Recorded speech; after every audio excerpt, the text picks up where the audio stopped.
जय मां विंध्यवासिनी।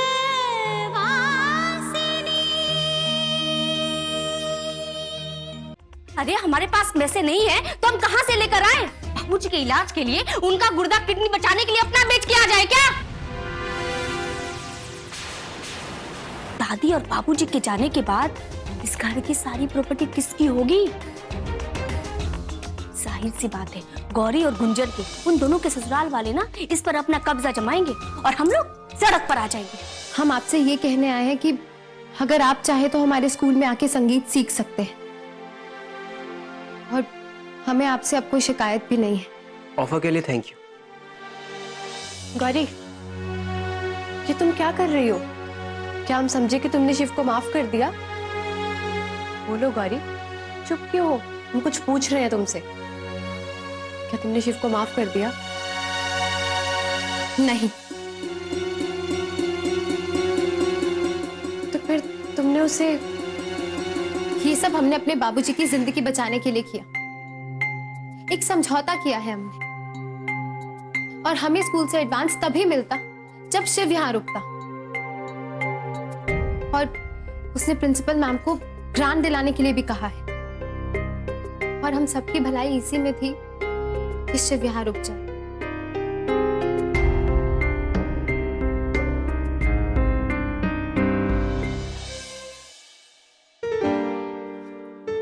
हेलो महाशय, गई वो, निकल गई, और इस बार तो पलटी भी नहीं वो। तो क्या? तो इसका मतलब ये कि उसने तुम्हें अभी तक माफ नहीं किया। तेरी प्रॉब्लम क्या है संगम? हर बात दिमाग से नहीं सोची जाती। कुछ बातें दिल के लिए भी छोड़ देनी चाहिए।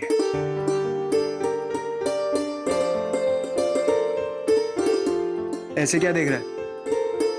देख, जैसा तू सोच रहा है ना वैसा बिल्कुल नहीं है। अपने दिमाग को साफ कर। अब चले यहां से।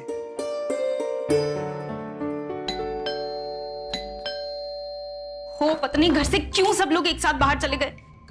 अब मैं पीसफुली बैठ के स्टडी भी नहीं कर सकती, बस बार बार डोर खोलते रहो।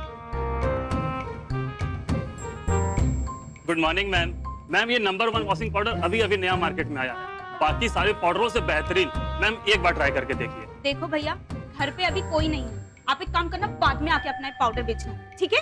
मैम प्लीज एक बार ट्राई करके देखिए, बहुत अच्छा पाउडर। बोला ना बाद में आना। Excuse me ma'am. Ma'am,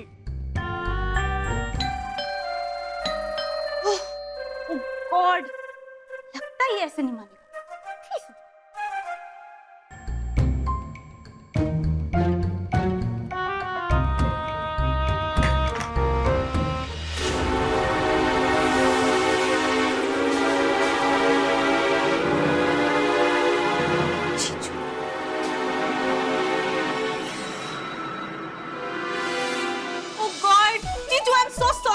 actually salesman बार-बार तंग कर रहा था, इसलिए मुझे लगा वही है।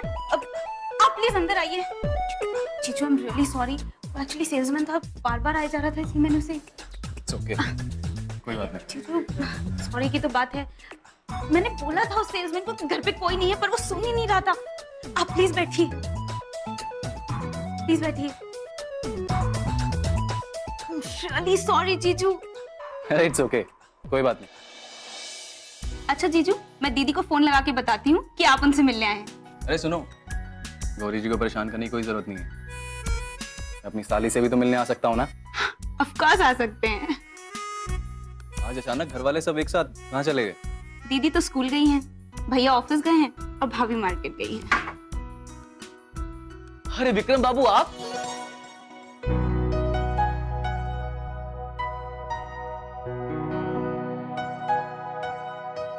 नमस्ते। कैसे हैं आप? मैं ठीक हूँ, आप कैसे हैं? मैं भी अच्छा हूँ, थैंक यू। कब आए आप? बस अभी अभी। अरे वाह, आइए बैठिए ना, बैठिए बैठिए। दादी जी से आपकी मुलाकात तो नहीं हुई होगी, वो बाबूजी को देखने अस्पताल गई हैं। बाबूजी को क्या हुआ? दरअसल बाबूजी की तबीयत ठीक नहीं है।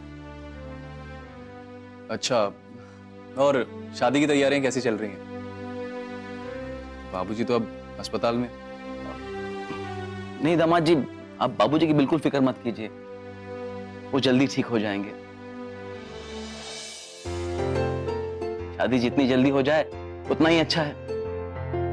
भाई हम तो तैयार हैं अपनी तरफ से। हम भी बस तैयार ही हैं। क्या बात है। गौरी, क्या स्वार्थ नहीं है? तुम अपने स्वार्थ के लिए शिव को झूठी आस में क्यों बांध रही हो? मुक्ति, हमने किसी को भी झूठी आस में नहीं बांधा। वो संगीत सीखना चाहता है, इसलिए हमने उसे संगीत सीखने के लिए कहा। हम तुमसे पहले भी कह चुके हैं, हमने अपने बाबूजी के लिए और स्कूल के लिए समझौता किया है। और वैसे भी एक आध हफ्ते की तो बात है, वो और बच्चों की तरह संगीत सीखेगा और चला जाएगा। और ये हम अच्छे से जानते हैं, उसमें संगीत सीखने वाले कोई गुण नहीं है। नहीं, यहाँ तुम गलत हो गौरी। जब तुमने उसे संगीत सीखने के लिए कहा तो उसकी आंखों में एक चमक थी, एक उम्मीद थी संगीत सीखने की। ये सब तुम क्या बोले जा रही हो? कैसी उम्मीद? हमने किसी के मन में कोई उम्मीद नहीं जगाई। गौरी, हमें तो तुम पर ताज्जुब हो रहा है। वो तुमसे मांग क्या रहा है? एक माफी तो मांग रहा है। और मुझे पता है तुमने उसे दिल से माफ कर दिया, तो फिर कबूल क्यों नहीं कर लेती? जरा ध्यान दो इस बात पर। गौरी, हम तुम्हें आज से नहीं जानते, तुम तो हर एक का भला करती हो। तुम्हारे पास हर एक के लिए माफी है, तुम हर किसी को माफ कर देती हो, तो फिर शिव को क्यों नहीं?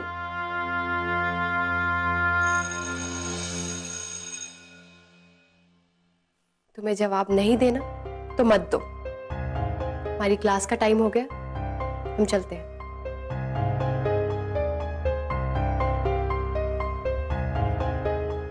लेकिन एक बात याद रखना, आज तुम मुसीबत से बाहर निकली हो तो सिर्फ और सिर्फ शिव की वजह से।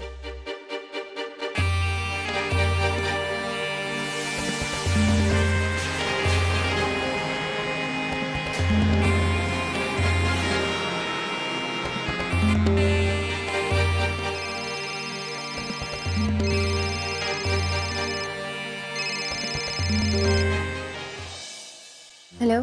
गौरी बिटिया, जी दादी। ये बताओ कि पैसों का इंतजाम हुआ कि नहीं? बार बार डॉक्टर साहब पैसों के बारे में पूछ रहे हैं, कह रहे हैं वरना मोहन को अस्पताल से ले जाओ।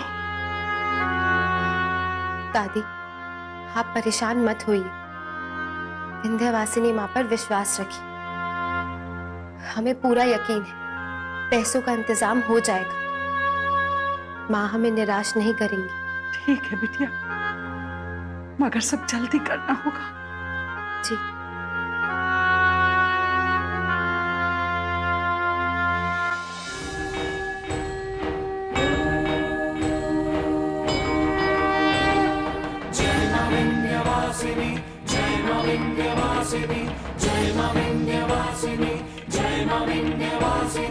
शुंभ शुंभ मर्दिनीं प्रचंड मुंड खंडिनीं भुणिरणे प्रकाशिनीं भजामि विंध्यवासिनीं। जय मां विंध्यवासिनी, जय मां विंध्यवासिनी, जय मां विंध्यवासिनी, जय मां विंध्यवासिनी।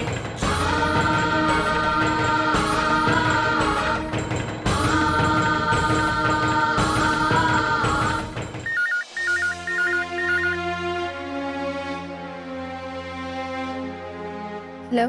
गौरी, जरा 1 मिनट के लिए यहाँ आना। जी मैम।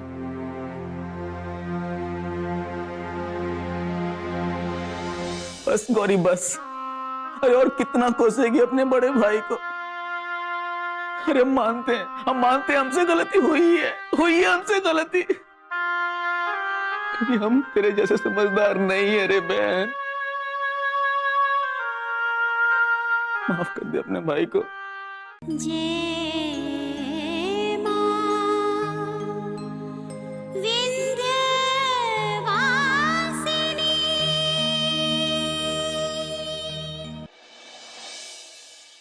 लीजिए सर, दवाई खा लीजिए। नहीं खानी हमें दवाई, ले जाइए। नहीं खानी दवाई वाई। सर प्लीज ले लीजिए। अरे क्यों नहीं खाएगा दवाई? ला नर्स, हमें दो, देखे कैसे नहीं खाता है। बचपन में भी तेरे पीछे पीछे दवाई लेके भागना पड़ता था हमें। अरे 1-2 साल में तेरे बच्चों के बच्चे हो जाएंगे, कब बड़ा होगा तू? इस उम्र में भी इस बुढ़िया को अपने पीछे दौड़ाएगा क्या? ले दवाई। वाह माँ वाह, बचपन से ही हमें सिखाती आई हो कि बच्चे बड़ों के लिए कभी बड़े नहीं होते। पर आप काहे डांट रही हो? हमें नहीं खानी दवाई भाई। हाँ, नहीं खानी है मैं दवाई। तेरे बाबूजी भी ना ऐसे ही नखरे किया करते थे। मैंने कभी उनकी सुनी है क्या जो तेरी सुनूंगी? ले खा दवाई।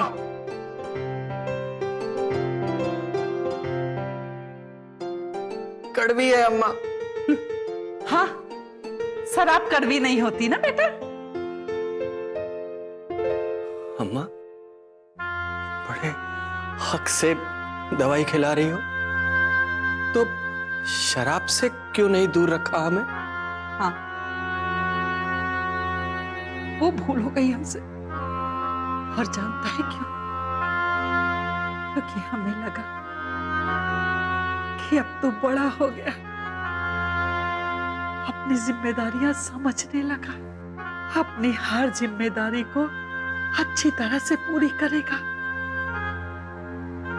सही समय पे अपनी बेटी का ब्याह कर देगा, अपने घर में बहू ले आएगा। पर न जाने किसकी नजर लग गई हमारे इस परिवार को।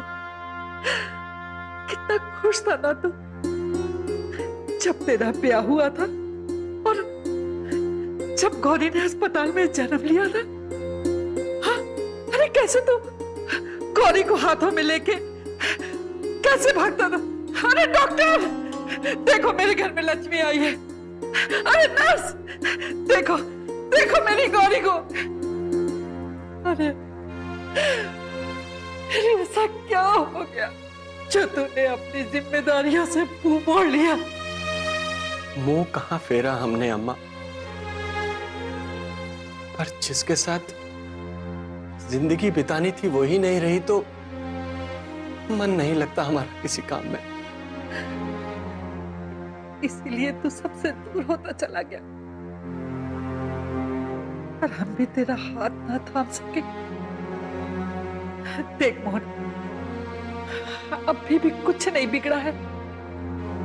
जब डॉक्टर कहे दवाई के लिए तो तू बस समय पे दवाई ले लिया कर, फिर तू अच्छा हो जाएगा और हमारे घर में खुशियां वापस लौट आएंगी।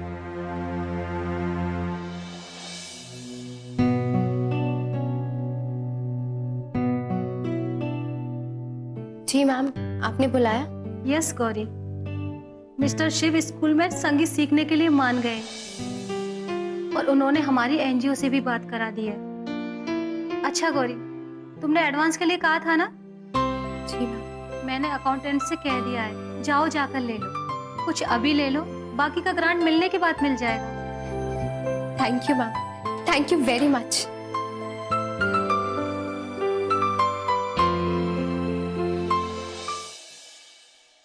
अच्छा, हमें एक बात बता कि गौरी के लिए विक्रम कैसा रहेगा? अम्मा कुछ और बात करो, ये नहीं। क्यों? क्या खराबी है विक्रम में? ऊंचा खानदान है, अच्छा लड़का है, हमारी गौरी को खुश रखेगा। फिर क्या समस्या है बेटा? अम्मा हमें विक्रम से रत्ती भर तकलीफ नहीं है, ना ही उसके खानदान से, पर वहीं कमला पर भी हमें रत्ती भर विश्वास नहीं है। ले, अब दुल्हन कहां से आ गई बीच में?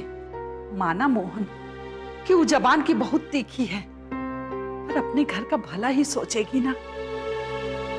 फिर तू क्यों बेचारी के पीछे पड़ा हुआ है? कोई बेचारी बेचारी नहीं है अम्मा वो, और हम ये भी जानते हैं कि कमला गौरी का भला कभी सोच ही नहीं सकती। इसमें भी जरूर उसका कोई निजी फायदा है। देख मोहन, तू क्यों राई का पहाड़ बना रहा है बेटा? विक्रम हम सबको पसंद है। तू एक बार मिलके ना उससे तसल्ली कर ले, फिर हम सब मिलके गौरी का ब्याह करेंगे। अम्मा हमें इस बारे में ना ही मनवाओ तो अच्छा है। और एक बात, यदि गौरी की शादी कमला की मर्जी से होती है ना, तो गौरी की डोली की बजाय हमारी अर्थी उठवाने की तैयारी कर लेना आप। मोना, मोहन,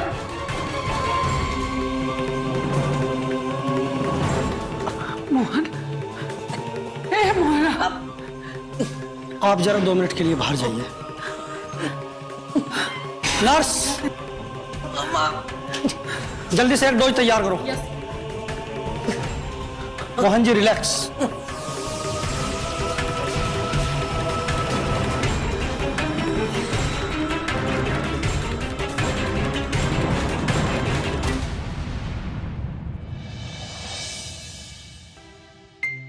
क्या हुआ दादी? आप बाहर क्यों खड़ी? बाबूजी तो ठीक है ना? हाँ हाँ गौरी, मोहन बिल्कुल ठीक है, परेशान मत हो। वो डॉक्टर साहब अंदर आए हैं ना, इसके लिए। तो फिर आपकी आंखों में ये आंसू कैसे? आप हमसे कुछ छिपा तो नहीं रही है ना? अरे नहीं गौरी, बस ऐसे ही। मोहन अब बिस्तर पर है ना। खैर जाने दो, ये बताओ कि पैसों का इंतजाम हुआ कि नहीं? हाँ दादी, पैसों का इंतजाम हो गया।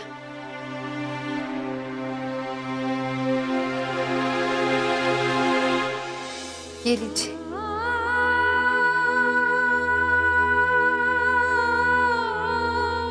बिटिया, कहाँ से इंतजाम हुआ? दादी, हमने स्कूल से एडवांस लिया है। अब बाबूजी के इलाज में कोई रुकावट नहीं आएगी। भगवान भला करे उस सज्जन आदमी का, जिसकी वजह से ये पैसों का इंतजाम हुआ। उसे जीवन में कभी कोई तकलीफ ना, उस भले इंसान की सारी मनोकामना पूरी करना मां, पूरी करना। क्या स्वार्थ नहीं है? तुम अपने स्वार्थ के लिए शिव को झूठी आस में क्यों बांध रही हो? क्या हम समझे कि तुमने शिव को माफ कर दिया?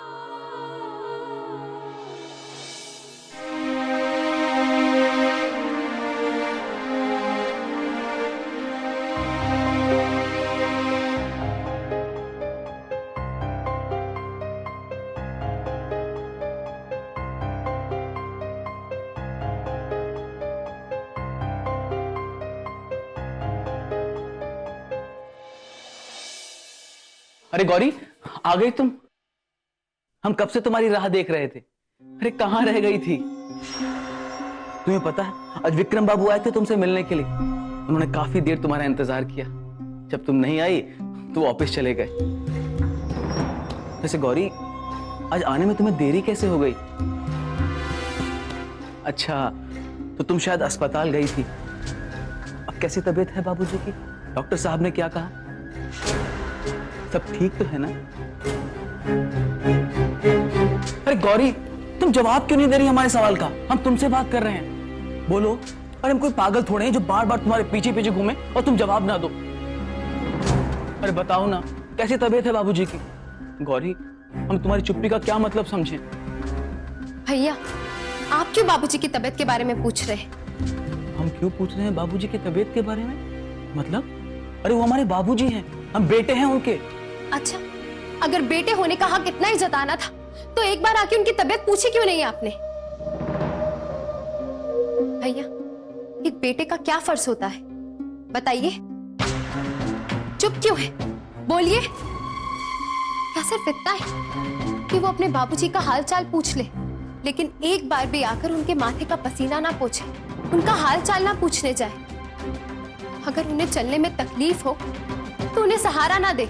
भैया, हमें तो सिर्फ इतना पता है कि एक जवान बेटा अपने बूढ़े बाप की लाठी होती है, लेकिन आपको तो शायद कुछ दिखाई नहीं देता, क्योंकि आपने अपनी आंखें बंद कर रखी है, इसलिए आपको बाबूजी की तकलीफ भी दिखाई नहीं देती।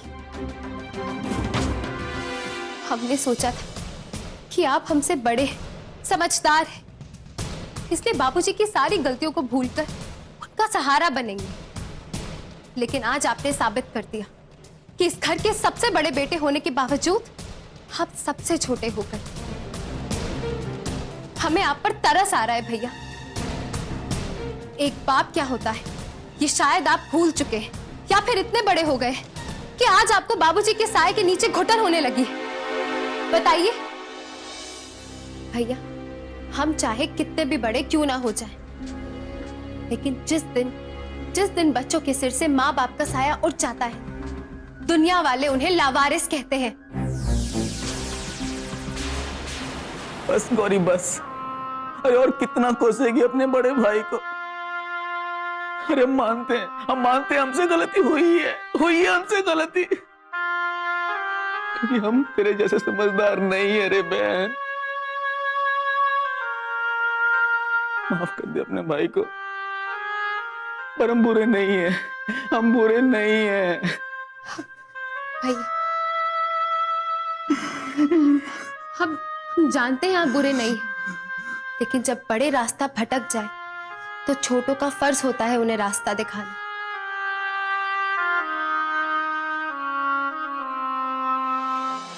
तुम्हारे लिए। नहीं चाहिए हमें आपकी चॉकलेट, रखो इसे अपने पास। ये सब करके तुम खुद को बहुत स्मार्ट समझ रहे होगे ना, लेकिन कभी खुद के किए को दूसरों की नजर से देखो मिस्टर शिव, तब तुम्हें पता चलेगा कि तुम दूसरों की भावनाओं के साथ किस कदर खिलवाड़ करते हो। लेकिन इसमें तुम्हारी कोई गलती नहीं, गलती तुम्हारी संस्कारों की है।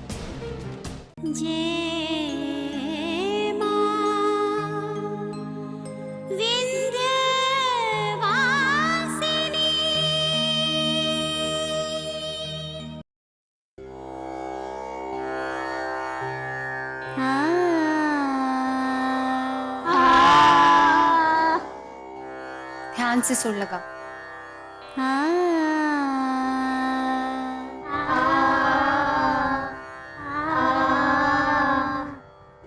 नहीं, सुर ठीक नहीं, फिर से गाओ।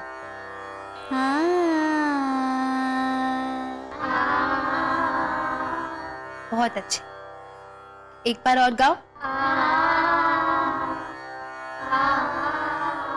क्या हम समझे कि तुमने शिव को माफ कर दिया? बोलो गौरी, चुप क्यों हो? नहीं,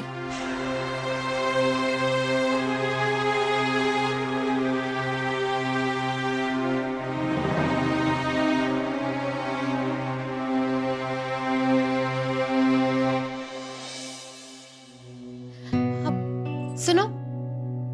जी मैडम बोलिए। वो शिव साहब आने वाले थे ना आज संगीत सीखने, तुमने उन्हें स्कूल में आते हुए देखा? पता नहीं मैडम, मैंने तो उन्हें नहीं देखा। शिव भैया आने वाले हैं, जब भी वो आते हैं तो बड़ा मजा आता है। चुप करो, तुम सबने फिर से शैतानी करनी शुरू कर दी।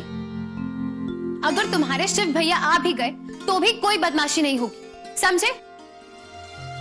हम सिर्फ संगीत सीखेंगे यहाँ। चलो सुर लगाओ।